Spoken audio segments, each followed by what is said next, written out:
Good morning students.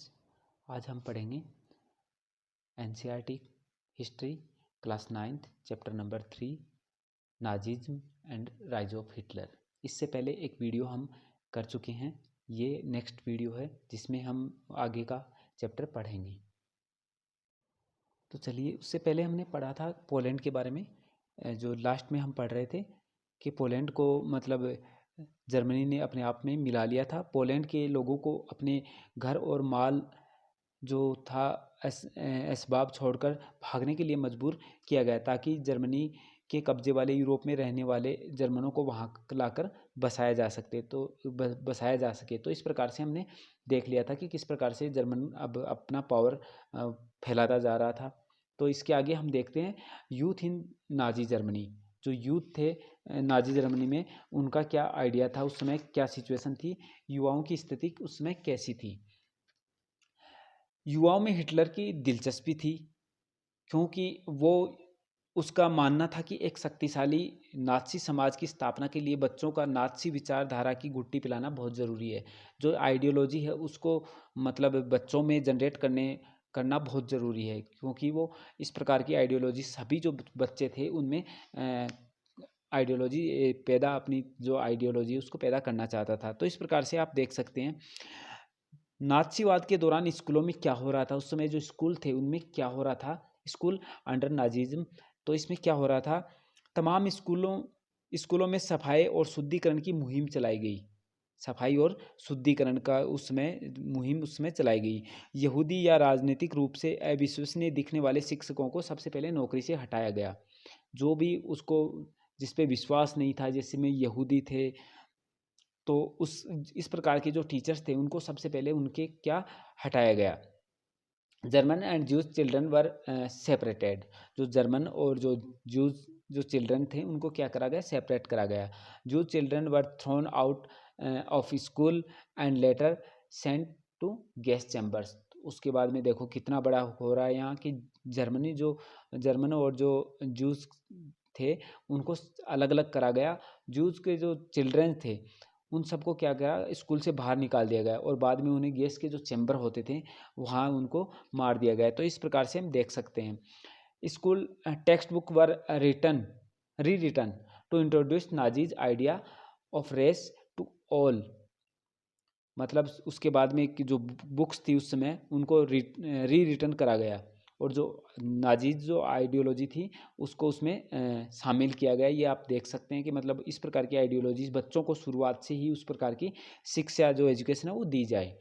Children were taught to hate Jews and worship Hitler. और जो बच्चों को क्या पढ़ाया जाता था, चिल्ड्रन वर टॉट, उनको पढ़ाया जाता था हेट जूज, जो यहूदी हैं उनसे क्या करो, आप नफरत करो, और वर्शिप हिटलर, हिटलर की पूजा करो। तो इस प्रकार से मतलब ये जो यूथ था उसमें कितना चेंजेस वो उसमें ला रहे थे।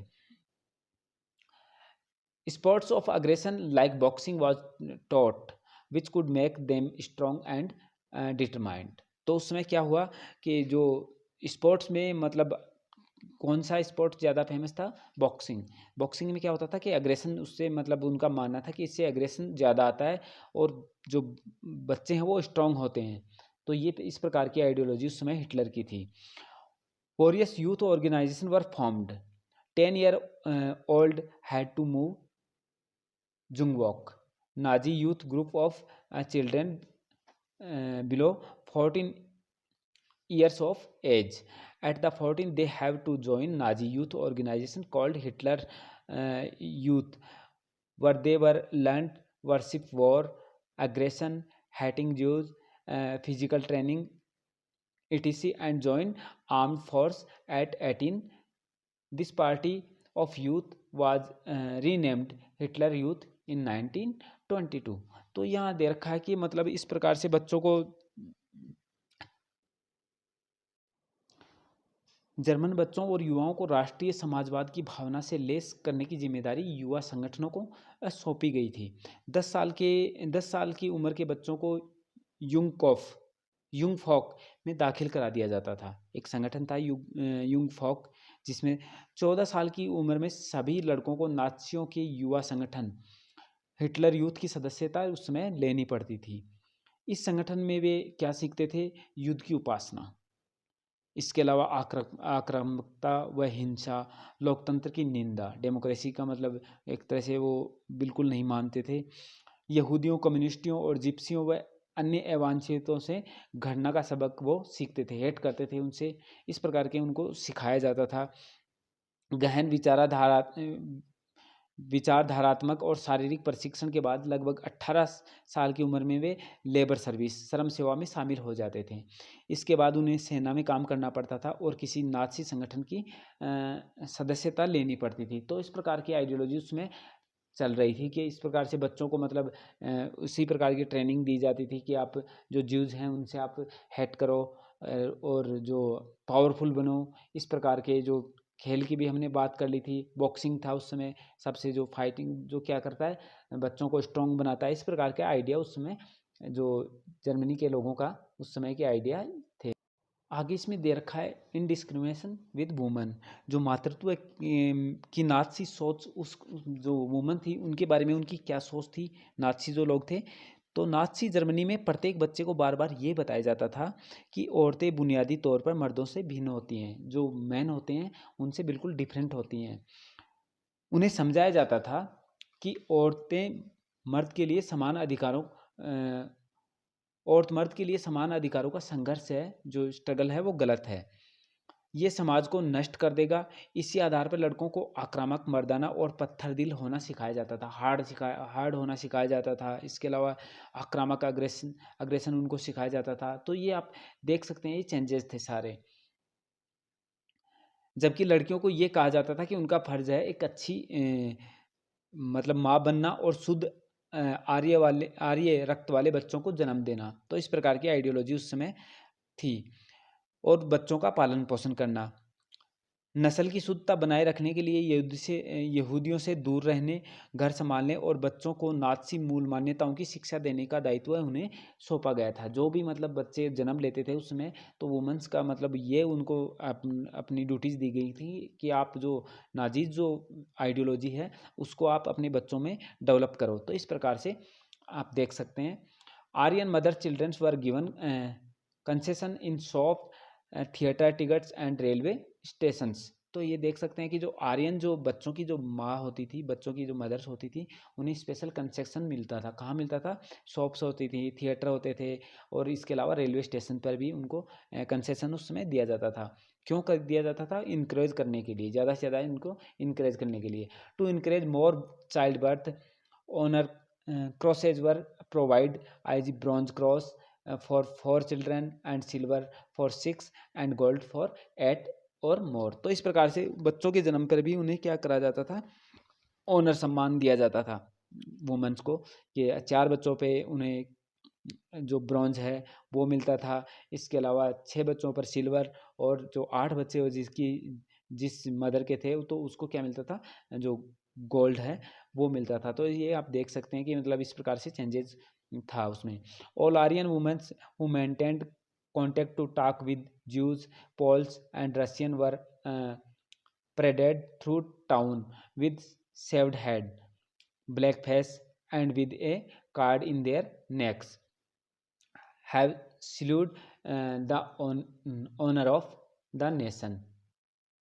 तो यहाँ दे रखा है कि जो वुमेन्स होती थी, अगर वो आर्यन के अलावा जो जूस होते थे या जो पॉल्स या रशियन जो होते थे उनसे कांटेक्ट करती है, मतलब बातें करती है या कांटेक्ट करती है, तो उनको क्या कर दिया जाता था? उनको मतलब उनके जो बाल हैं वो काट दिए जाते थे, गंजा कर दिया जाता था। इसके अलावा मुख पर कालिक पोत पोत दी जाती थी। उसके गले में तख्ती लटकाकर पूरे शहर में उस समय घुमाया जाता था।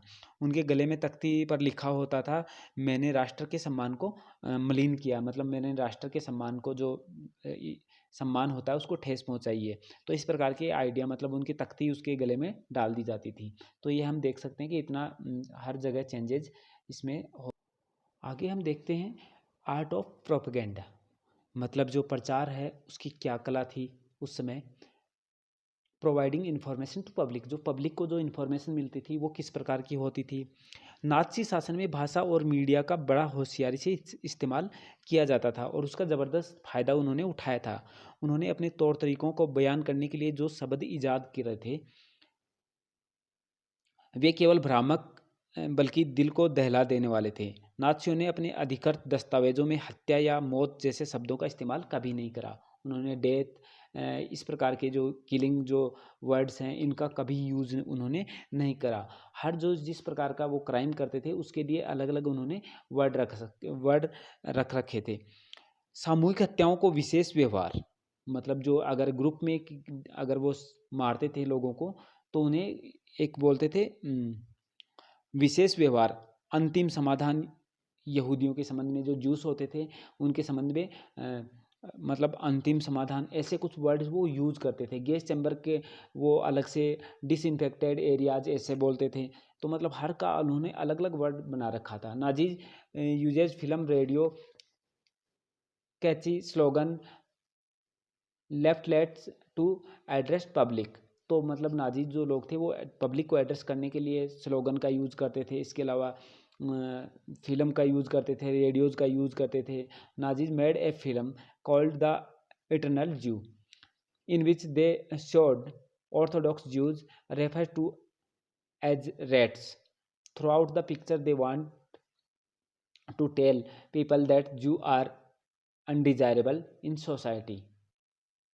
मतलब जो ज्यूज होते थे, उनकी अलग से इमेज उस समय दिखाया जाता था। किस प्रकार से जो इंटरनल जू की जो जिस मूवी की हमने बात करी है, जिस फिल्म की हमने बात करी है, तो ये उस इस सूची की सबसे कुख्यात उस समय की फिल्म थी। परंपरा प्रिय यहूदियों को खास तरह की छवियों में उस समय पेश किया जाता था। उन्हें दाढ़ी बढ़ाए और काफ्तान चोगा पहने उन्हें दिखाया जाता था, जबकि वास्तव में जर्मन यहूदियों और बाकी जर्मनों के बीच में फ़र्क करना असंभव था। तो इस प्रकार से मतलब उनको अलग ही दिखाया जाता था, फिल्मों के द्वारा या अलग जो सिस्टम है पोस्टर के द्वारा।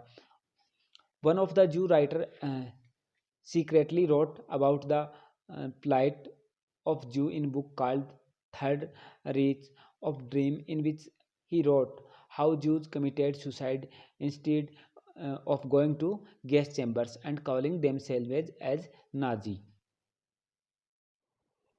इसमें लिखा है कि एक ज्यूज थे, उन्होंने मतलब सीक्रेटली लिखा है अपने बारे में कि किस प्रकार से मतलब ये ज्यूज थे वो सुसाइड अटेम्प्ट करते थे गैस चैम्बर के अंदर। तो इस प्रकार से बताया गया है। After when Germany got defeated from war, Jews wanted to world to know about the harsh attitude done by Germans to them. तो इस प्रकार से उन्होंने मतलब ये लिखा है कि हमारे साथ उस समय जो ज्यूज थे, उन्होंने लिखा है कि आफ्टर जो वर्ल्ड वॉर के बाद में जैसे जर्मनी हार गया था, तो उसके बाद में बहुत सारे जो शिकार हुए थे, उन लोगों ने अपने बारे में लिखा है। All the discrimination done by Germans to Jews was called a holocaust. तो जो ये होलोकॉस्ट हुआ उसके बारे में जानकारी बाद में मिलती है हमें। नाज़ी तौर तरीकों की जानकारी नाज़ी शासन के आखिरी सालों में रिस कर जर्मनी से बाहर जाने लगी थी, लेकिन वहाँ कितना भीषण रक्तपात और बर्बर दमन हुआ था, इसका असली अंदाज़ा तो दुनिया को युद्ध खत्म होने के और जर्मनी के हार जाने के बाद ही पता लग पाया। जब जर्मनी डिफीट हो गया था, उसके बाद में ये जो वर्ल्ड है उसको पता चला था कि वहाँ किस प्रकार का क्राइम उस समय हुआ था। जर्मन समाज तो मलबे में दबे एक पराजित राष्ट्र के रूप में अपनी दुर्दशा से दुखी था ही, लेकिन यहूदी भी चाहते थे कि दुनिया उनके भीषण अत्याचारों और पीड़ाओं को याद रखे जो उन्हें नाज़ी कत्लेआम में झेली थी। तो इस प्रकार से जो यहूदी थे, उन लोगों ने मतलब बहुत कुछ उसमें झेला था। तो ये सारा कुछ किसके जो जर्मनी जब हार गया था उसके बाद में लोगों को ये सारा पता चला था। तो इस प्रकार से हम देख सकते हैं इसकी मेन पॉइंट जो यही है इसमें कि शुरू में होता क्या है कि जो जर्मनी है उस पे जो ट्रीटी ऑफ वर्साइल की वजह से मतलब इतना सारा कुछ ये जो घटना ये होती है। एडोल्फ हिटलर जो है वो पावर में आते हैं, वो डिक्टेटरशिप बनते हैं। क्यों बनते हैं? सारा कि वो जर्मनी को मतलब वापस उस कंडीशन में लाने, जर्मनी को एक ताकतवर एक पावरफुल कंट्री बनाने के कारण ही मतलब सारा कुछ ऐसा होता है।